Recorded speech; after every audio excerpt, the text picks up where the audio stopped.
ब्रेकनंतर लाईफलाईनमध्ये आपलं पुन्हा एकदा स्वागत. महिलांच्या शरीरामध्ये आढळणारी समस्या फायब्रॉइड याच्यावरती आपण आज मार्गदर्शन घेतोय आणि त्या संदर्भात डॉक्टरांना प्रश्न विचारण्यासाठी आपल्यासोबत आहेत पुण्याहून सुप्रिया जगताप. सुप्रिया, तुमचा प्रश्न विचारा.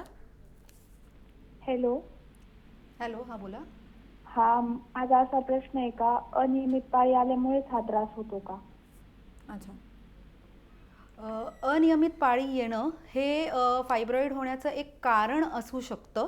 पण फायब्रॉइड जसं मी सांगितलं तसं स्नायूमध्ये जे सेल्स असतात ते ओव्हरग्रो होतात, त्याच्यामुळे होतं. तर अनुवंशिक कारणांनीही होऊ शकतं.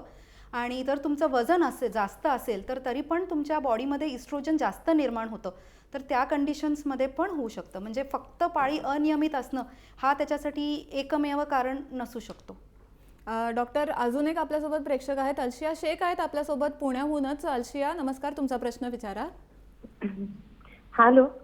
हां, नमस्कार. हॅलो. हॅलो, नमस्कार मॅडम. मी अल्फिया शेख बोलते पुण्यावरून.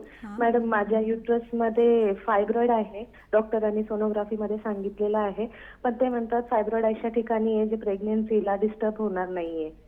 मी इन्फर्टिलिटी ट्रीटमेंट करते. अच्छा. हां, मग याच्यावरती मला काही हे करा. आणि एक प्रश्न अजून विचारायचा आहे की जर 17 mm चे फॉलिकल असेल तर ते प्रेग्नन्सीसाठी कन्सीव्ह होऊ शकतात का? अच्छा, डॉक्टर काय मार्गदर्शन करा? चांगला प्रश्न आहे. जसं मी गेल्या वेळेला सांगितलं की फायब्रॉइड जेव्हा गर्भपिशवीच्या आतमध्ये असतो किंवा इंट्राम्युरल म्हणजे गर्भपिशवीच्या स्नायूंमध्ये असतो, तेव्हा तो प्रेग्नन्सी न राहण्यासाठी मुख्यतः कारणीभूत असतो. पण फायब्रॉइड जर गर्भपिशवीच्या बाहेर असेल, जसं तुमच्या केसमध्ये कदाचित असेल, म्हणून तुम्हाला तो प्रेग्नन्सी राहण्यासाठी तुमच्या डॉक्टरांनी सल्ला दिला की कदाचित तो त्रासदायक नाही आहे.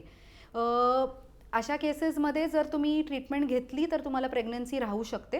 तुमचा दुसरा जो प्रश्न आहे की 17 mm फॉलिकल आहे, तर जेव्हा आम्ही IVF ट्रीटमेंट करतो तेव्हा 17 mmच्या वरती फॉलिकलची ग्रोथ झाल्यावरच एक इंजेक्शन दिलं जातं आणि त्याच्यानंतर प्रेग्नन्सी होते.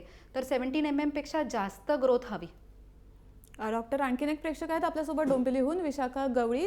विशाखा, तुमचा प्रश्न विचारा. हॅलो. हॅलो डॉक्टर साहेब.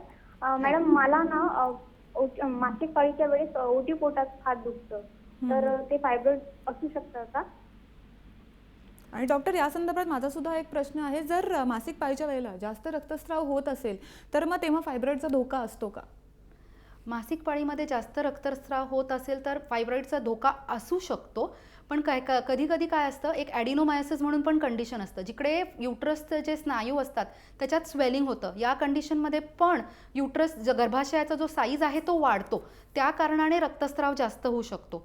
आणि कधी कधी काय असतं की ओव्हरी म्हणजे अंडाशय जे असतं युट्रसच्या बाजूला, त्याच्यामध्ये पण गाठी होऊ शकतात. त्याच्यामुळे पण हॉर्मोन्स वाढून गर्भाशयाची लायनिंग वाढून पण रक्तस्राव जास्त होऊ शकतो. तर तुम्हाला जेव्हा रक्तस्राव जास्त होतं, ह्याचे म्हणजे मी फार कॉमन असे 2-3 कारणं सांगितले, तर ही पण कारणं असू शकतात. आणि जास्त जे आम्ही म्हणतो की दुखणं, ओटीपोटात दुखणं किंवा जास्त अंगावरून जाणं, हे सामान्यतः फायब्रॉइड्समुळे कॉमनली बघितलं जातं. अच्छा, आपल्यासोबत नालासोपाऱ्याहून जितेंद्र गोपाळ आहे. जितेंद्र, नमस्कार, तुमचा प्रश्न विचारा. हा, नमस्कार मॅडम. माझा प्रश्न असा आहे की माझी मिसेसला असं फायब्रॉइडचा म्हणजे प्रॉब्लेम आहे. तर म्हणजे तिच्यावरती जर शस्त्रक्रिया वगैरे केली तर ते म्हणजे बरं होऊ शकतो काय? म्हणजे ते गाठी जाऊ शकतात का आणि नंतर म्हणजे गर्भवती राहू शकते का ती? नक्कीच. ऑपरेशन केल्यानंतर त्या प्रेग्नंट राहू शकतात का? फायब्रॉइड्सचं ऑपरेशन केल्यानंतर इनफॅक्ट प्रेग्नन्सी राहण्याचे चान्सेस वाढतात. कारण जसं सांगितल्याप्रमाणे फायब्रॉइड्समुळे गर्भधारणा होण्यास त्रास होतो. त्यामुळे जर त्या यंग असतील आणि प्रेग्नन्सी असून राहिलेली नसेल तर आणि मोठे फायब्रॉइड्स असतील की जेणेकरून प्रेग्नन्सी राहत नाही आहे, तर अशा वेळेस शस्त्रक्रिया करणं हे योग्य ठरतं. संगीता पेंडारे सुद्धा आहेत आपल्यासोबत पुण्यावरून. संगीता, तुमचा प्रश्न विचारा. हो हो, मला पाण्याची म्हणून गाठ डॉक्टरांनी सांगितली आहे. हां हां, बोला. तर ते दोन वर्षांनी पुन्हा उद्भवते. अच्छा. यांना जी पाण्याची गाठ सांगितली आहे ती मुख्यतः अंडाशयात, म्हणजे गर्भपिशवीच्या बाजूला अंडाशय असतं त्याच्यात उद्भवते. ही फायब्रॉईडची गाठ नसते आणि ही परत हॉर्मोनल इम्बॅलन्समुळे ओव्हरीजमध्ये किंवा अंडाशयामध्ये फॉर्म होते आणि ही परत होऊ शकते, कारण हॉर्मोनल इम्बॅलन्स पण परत होऊ शकतं. पण डॉक्टर, हे झालं तरुण मुलींच्या बाबतीमध्ये. जर एखादी वयस्कर स्त्री असेल किंवा 40ली स्त्री असेल आणि तिच्यातलं जर गर्भाशय काढलं, ती पिशवी काढली फायब्रॉइडमुळे, तर भविष्यामध्ये शरीरावरती त्याचा काही परिणाम होऊ शकतो का? जेव्हा एका बाईचं वय 40, 45 किंवा 50च्या वर असतं आणि तिच्याकडे मोठे तिच्या युट्रसमध्ये मोठे फायब्रॉइड्स असतात, जेणेकरून तिला त्रास होत असतो किंवा मेनोपॉज होण्यामध्ये पण मेन्युपॉज पण लांबतो, अशा केसेसमध्ये शस्त्रक्रिया करणं हे योग्य ठरतं. आणि आम्ही फक्त फायब्रॉइड्स नाही काढत, तर फायब्रॉइड्सबरोबर गर्भाशय पण काढतो, ज्याला आम्ही हिस्टेक्टमी देखील म्हणतो. हे योग्य उपचार ठरतो. जेव्हा युट्रस आम्ही काढतो तेव्हा फारसा काही त्रास होत नाही, जे नॅचरल, कारण ही बाई अशीही मेनोपॉजच्या जवळ असते. म्हणजे 45 जेव्हा वय असतं, तर साधारणतः 45 ते 50 वयातच इंडियामध्ये बायकांना मेनोपॉज किंवा येतं. तर या केसेसमध्ये जास्त काही त्रास होत नाही. आम्ही विटॅमिन्स किंवा काही टॅबलेट्स हिस्टेक्टमी किंवा गर्भाशय काढल्यावर देतो, जेणेकरून बायकांना त्रास होत नाही. आपल्यासोबत चेंबूरहून रमा भोसले आहेत. रमा, तुमचा प्रश्न विचारा. रमा, आवाज येतोय? हा येतोय, थोडा कमी येतो आवाज. तुमचा प्रश्न विचारा डॉक्टरांना. डॉक्टर साहेब नमस्ते, मी रमा बोलते. हा, बोला. 5 वर्ष झाली आणि माझ्या पोटात दुखते, कंबर दुखते, रात्रभर झोप लागत नाही, पायामध्ये सगळं दुखते, मला असं त्रास होतो, डोके दुखते. त्याच्यावरती काय उपाय सांगाल? रमा, जर यांचं वय एक जास्त असेल, 40-45च्या आसपास असेल, तर हा असा त्रास मेनोपॉजच्या वेळेला पण होऊ शकतो, फायब्रॉइड्समुळे पण होऊ शकतो. आणि जसं मी सांगितलं, अंडाशयात जेव्हा पाण्याची गाठ होते तेव्हा पण असा त्रास होऊ शकतो. तुम्ही स्त्रीरोग तज्ज्ञांकडे जाऊन चेकअप करून ह्याच्यावर उपचार करणं गरजेचं आहे, म्हणजे तुमचा जो पोटात दुखण्याचा जो त्रास आहे तो लगेच कमी होईल. आपल्यासोबत श्वेता बर्गे आहेत. श्वेता, तुमचा प्रश्न विचारा. मॅडम नमस्कार. नमस्कार. मॅडम, फायब्रोमा सांगितलंय 32 mm डायमीटर. अच्छा, परत एकदा तुमचा प्रश्न विचारा. हॅलो श्वेता. हा, बोला. हॅलो. हा, मला ओव्हरियन फायब्रोमा सांगितलेलं आहे. अच्छा. हां 32 डायमीटरचं आहे.